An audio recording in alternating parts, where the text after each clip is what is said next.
those things that I was predicting are beginning to happen.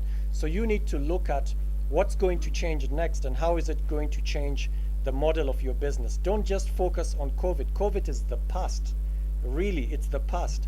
You should be looking at what else is coming our way. How prepared am I?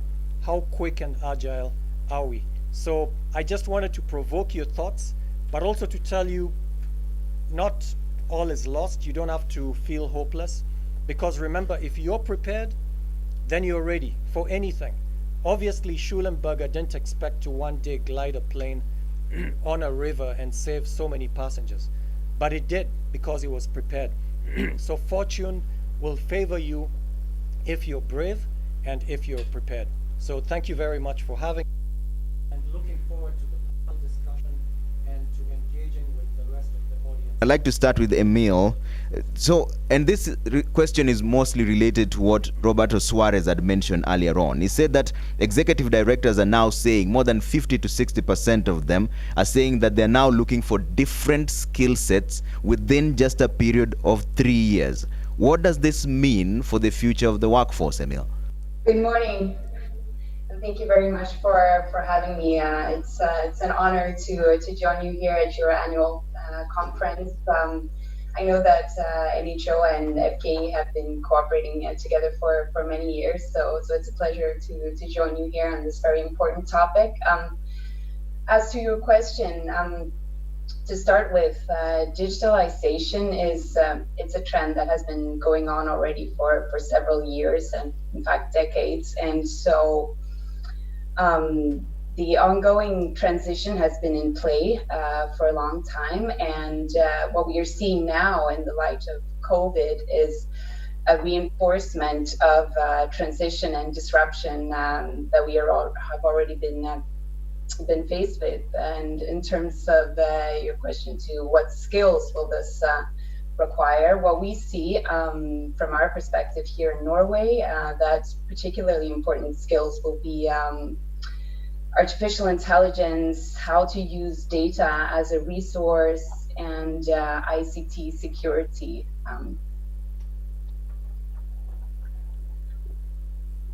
All right. Thanks, Emil. Let me bring in Mr. Anand on this one. Or do you still have remarks to make, Emil?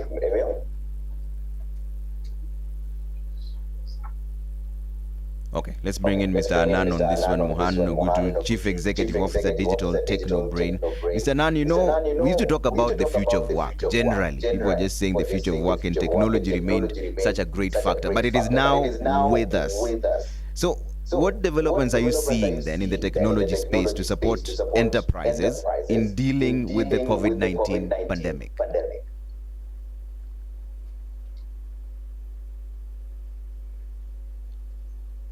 Hi, good morning, everybody. Thanks Good a morning. lot for including me in this panel discussion.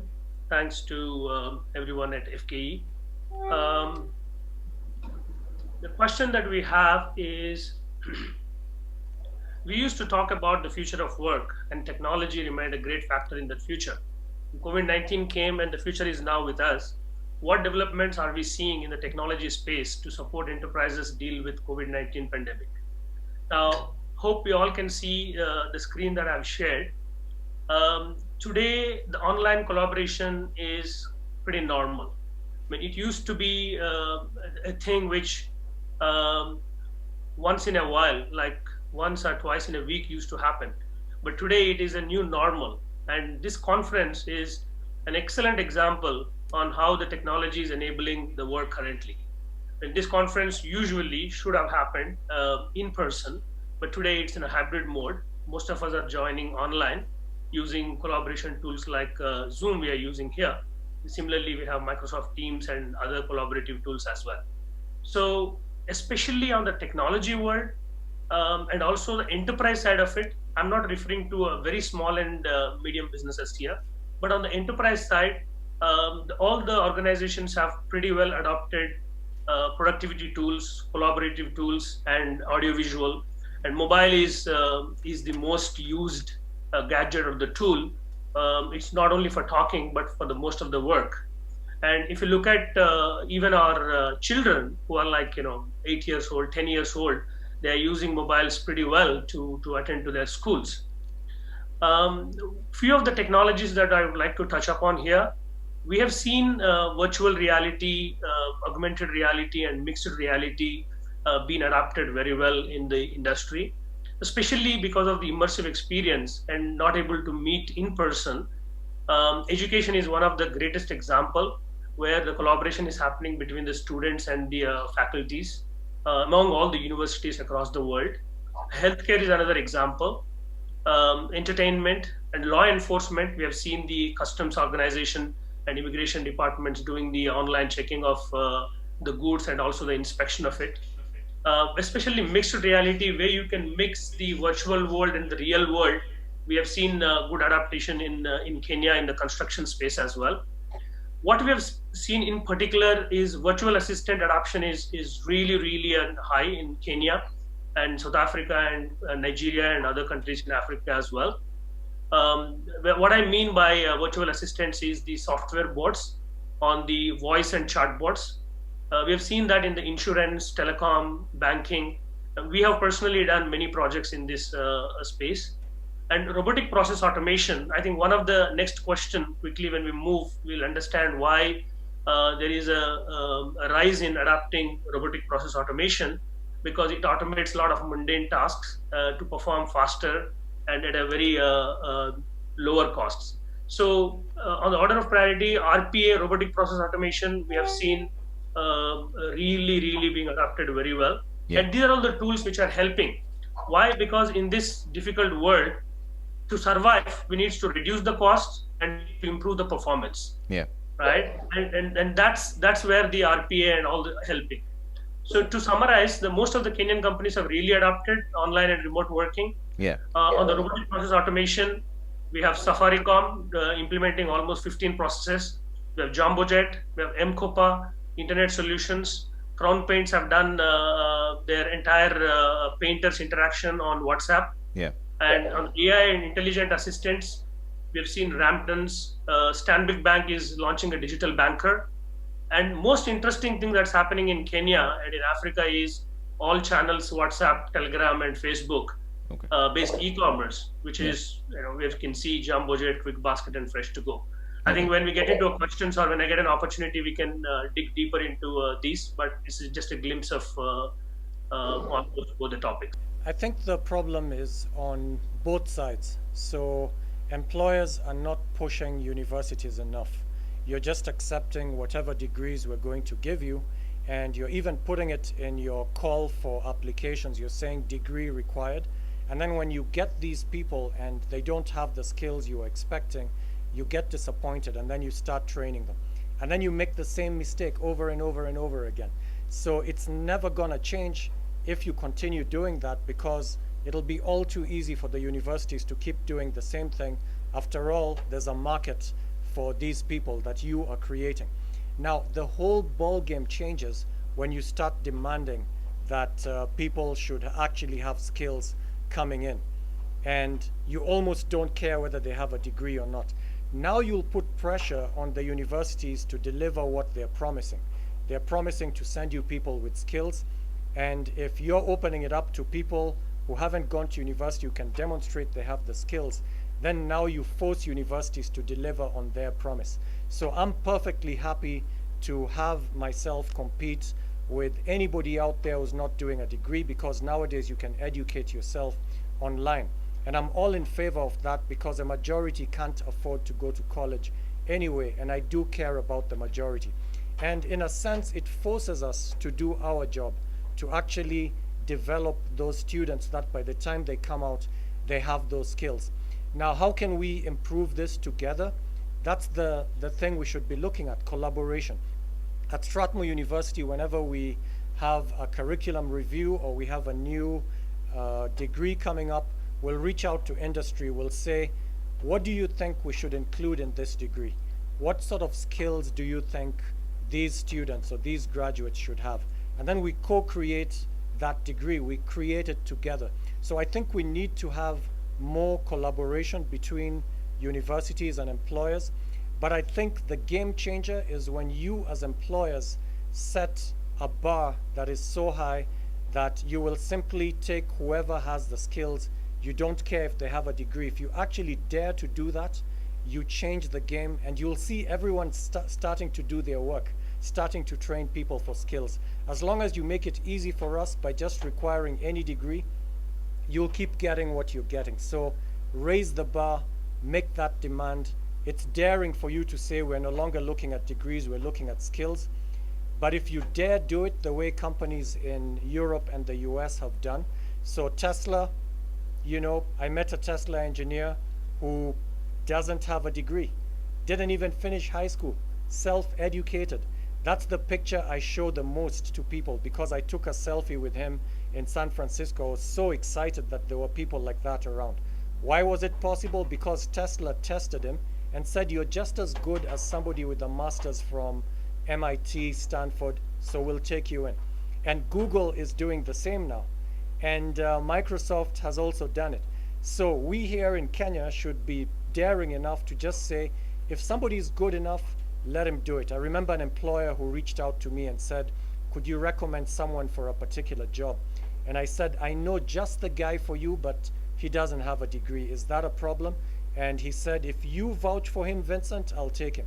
And he became one of his best employees because he had the skills, and he acquired them on his own.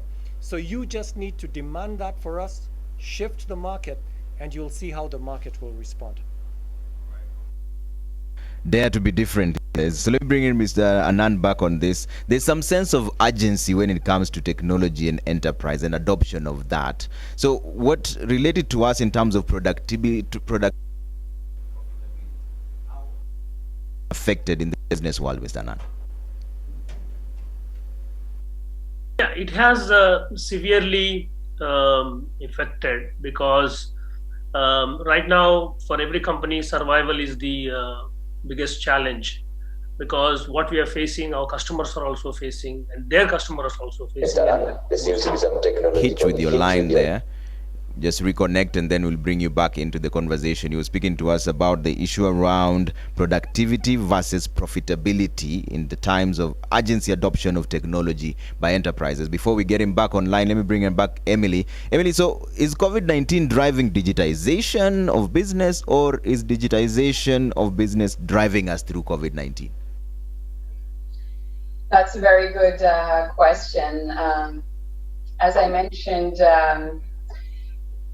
technology and technological developments, they have always impacted business models, either be it as a catalyst for new business or by challenging existing models, forcing adaptation. And digitalization is the latest technological megatrend impacting businesses and work life in this sense. And it's in play for several decades already. And so what is interesting in regards to your question is that in this context, traditionally digitalization has been largely opportunity driven in terms of increased efficiency and flexibility, cost cutting or reaching new markets, achieving a green transition, environmental gains, etc. Whereas now, in the light of COVID-19, we see a shift toward digitalization becoming also more needs driven. So, working from home and practicing social distances to fight a global pandemic has made digital solution, as has been pointed out by several speakers already, an almost prerequisite for businesses to remain operational and resilient in the current crisis that we are experiencing since the outbreak of COVID-19. Be it through replacing physical meetings, using apps like Teams or Zoom to allow bars or restaurants to stay open, using mobile payments, where I know Kenya is ahead among others, or mobile ordering apps, etc. Or even moving commercial activities online to compensate for a drastic drop in in-store shopping and to redirect existing revenues from existing shopping volumes to save businesses and, in the prolongation, also jobs. So now that we've had a glimpse of the hope of a vaccine starting to appear at the horizon, looking forward, I think if we achieve mass vaccination and it has the intended effects, so that restrictions may start to be lifted in the somewhat near future. The question is, what impact has COVID-19 had on how technology influences businesses and working life? And in such a kind of what came first, the hen or the egg scenario, like you are pointing to, I definitely believe we will see that COVID-19 has elevated implementing new technologies and technological solutions in businesses, and that as a result, it will have drastically reinforced impacts on businesses and the work life, which we have seen already through the disruption that started before COVID-19. I mean, many countries, like Norway included, I mean, they were already to a certain or large extent digital before the pandemic. The difference is now that when we are making such a quantum leap toward digital as some kind of truly new normal, this ongoing disruption of established norms and structures, it has been not only drastically reinforced, but over a very short period of time also, and that this, as I pointed to before, will induce significant changes, not only in the terms of skills need and the boundary between work time and private time, but also digital security, privacy, data protection, and digital threats and cybersecurity in businesses and the work life. Okay. All right. Thanks. So let me bring back Mr. Anand on this. I believe your internet connection is back on. You were talking to us about the impact of the urgency of adopting technology on productivity and profitability. Mr. Anand. Yes, can you hear me now? Yes, you're clear. Go ahead. Oh, okay. Thank you. Yeah. Yes. It's most important to survive now because it has impacted our business and our customers and our customers' business. So for everybody in order to survive, they need to figure out various ways and means to do business more efficiently. And some of the examples is using the collaborative tools reduces the travel time, reduces the office expenses, so that they keep their expenses to the minimum using the technology. And then they also adapt robotic process automation. And right now you're using call centers and customer support, so intelligent chatbots. So what I mean to say is that use of technology and finding the right tools to reduce the business expenses. So at the same time, the performance also can be improved and customers also can be handled better.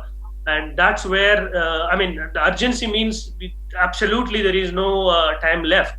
With all the companies who have already adapted, they're doing okay, they're able to survive. And the companies which are not adapted, there's no time left. So all the tools and technologies, companies have to adapt in order to survive during this time to effectively use the technologies. Rachel Atemba, I think, for SMEs to survive and working from home to be reality, the whole country needs a network through the necessary ICT infrastructure, which should be affordable. Have done well, but others are still at the bottom of the chain. How is Kenya going to ensure that all of us, I think I seem to have lost it there, but we essentially get the gist of the question, that how is the county is going to ensure that from the bottom up, how government is going to ensure that all the villages are networked and connected. This is an interesting question. I don't know, we would like to pick it up from there, because it is almost a policy question. I feel like posing it to the CS how to ensure that all Kenyans are somehow connected. CS, if you're still with us there's a concern about how to ensure that all Kenyans are connected to the internet and the infrastructure development so that they can have a conversation during this COVID-19 period. CS?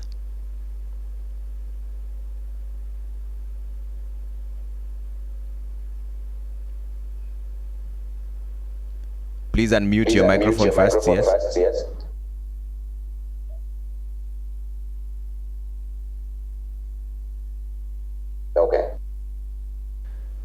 Okay, as soon as we get the CS, we'll pose that question to him. But let's try this, because it's an open conversation. Stephen Obiro, take one hit at that one. I know it's not up your alley, but okay. I think the best way to go it is to what we are seeing happening between both the government and the private sector.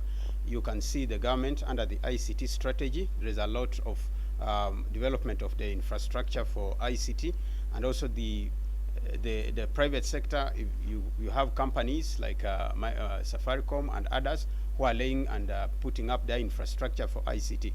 Now, if we strengthen that partnership and we have a very clear path of development where we're saying perhaps for the next 5 years, where do we want to see the level of access to the internet connectivity and also to reducing the costs and all that, then we be systematic and consistent in a matter of time, say 5 years, and we focus on it, we are going to have every village in Kenya being connected to the internet. And if we do that, then we are going to revolutionize, because then industries will not need only to be perhaps based in Nairobi, they can be based any place. And this is the thing. Even if you look at the county governments, they also need to see how they're integrating into the main ICT grid and infrastructure, so that then counties can become more and more productive and more attractive for investors to get there. Thank you. Let me bring in Mr. Anand to take a hit on this one. What would the government as a facilitator, or is the businesses now left on its own to think through, to be adopted, and then have the government follow with regulations? Isn't it possible to have collaborations with government as businesses? Mr. Adnan, what is your experience with this? As the business people been left to come up with their own innovations and then government follows up with regulations? Should it be the other way around? My personal opinion is it's a bit of a mix and match. Because especially in the fintech side, if you look at fintech side, all the innovations which are happening, they're way ahead of the regulation. By the time regulators even think about it, the innovation is already out there and its adoption is already done, and then they think about how to apply. But in some cases, and they put a policy framework. They created a sandbox environment for a blockchain in Kenya, which is really a good initiative, especially on the securities exchange, where you can go and try your fintech products. So yeah, the enabling environment and bringing the academia and industry, and also creating some incubation. So those are the things on the policy framework. Government really definitely helps. But I think on the innovation side, across the world, it's a known phenomena that innovators are way ahead of any regulatory frameworks. All right, Prof, there's a question here for you. Butama, and you had spoken about this earlier on. She's wondering, she says that I'm concerned about the collaboration among the Ministry of Labor, Ministry of Education, and universities in creating the right skills and ensuring youth employability. There seems to be speaking the same language but pulling in different directions. When can we churn graduates who can become more productive laborers for the economy? I love that question, because all of us know what we want to happen. It's so true. We all want to have graduates who have skills. Everyone agrees on it, both the government and educational institutions and industry, but somehow we always have outcomes that are different from what we desire. And why is that happening? Because we're not putting certain things in place. We're assuming, okay, let's just let the Ministry of Education solve it for us. And then nothing happens, because there's no urgency. Why is there no urgency? Because industry is not dictating and putting the urgency. The way I like to look at it, and the only way I think it can really work, is to look at it as a market. And in every market, you have buyers and you have suppliers. So we supply the graduates to you. We, the education sector, supply the graduates to you, industry. All of you here are employers, most of you. So what you need to do as your part of the market, the buyers, is to set the standards and to refuse to employ people who don't meet those standards. Just refuse to employ them. And guess what? You actually have options nowadays. You're not gonna drop dead. You can actually recruit somebody from across the border, from anywhere in the world. Technology allows you to do that. Now, if the Kenyan government and the Kenyan education sector realizes that you're no longer helpless like you used to be in the past, you have no option but to take people from our system the ones we supply, then we'll be shaken. We'll be, oh my gosh, we've become irrelevant because no one's hiring people coming out of our system. And the minute you send that shockwave to us, you'll be surprised how fast we respond and start doing things right. We can actually do it. It's just a lot easier to teach people the old way, where we give them things to cram, they take an exam, we give them the A, then we send them to you. So easy to do. But if we have to teach them habits, to give them projects that make them repeat certain acts that give them skills, it's a different kind of education, and we're not going to put the effort until you force us to. So I think you, on the demand side, have to actually send that shockwave that will change it. In terms of the Ministry of Education, they're on the right track. The competence-based curriculum, fantastic. It's just the rollout that is a bit chaotic. But if we got that off the ground, then we'll be doing stuff like Norway, Finland, Singapore. They are getting it right. They're actually teaching these students to be creative, to have the skills for the future, which we'll discuss in the next panel. You know, they're preparing them for that through the educational system. We're given 12 years to train someone in the 844 system, 8 plus 4, then another 4, you know, it's 16 years. How can we fail to produce amazing individuals? It's because we spent those 16 years doing the wrong kinds of activity, cramming. If you took them to that apprenticeship we were talking about earlier, within 1 or 2 months, they already have amazing skills. Now imagine 16 years doing the right thing. How amazing will they be? Why aren't we doing it? Because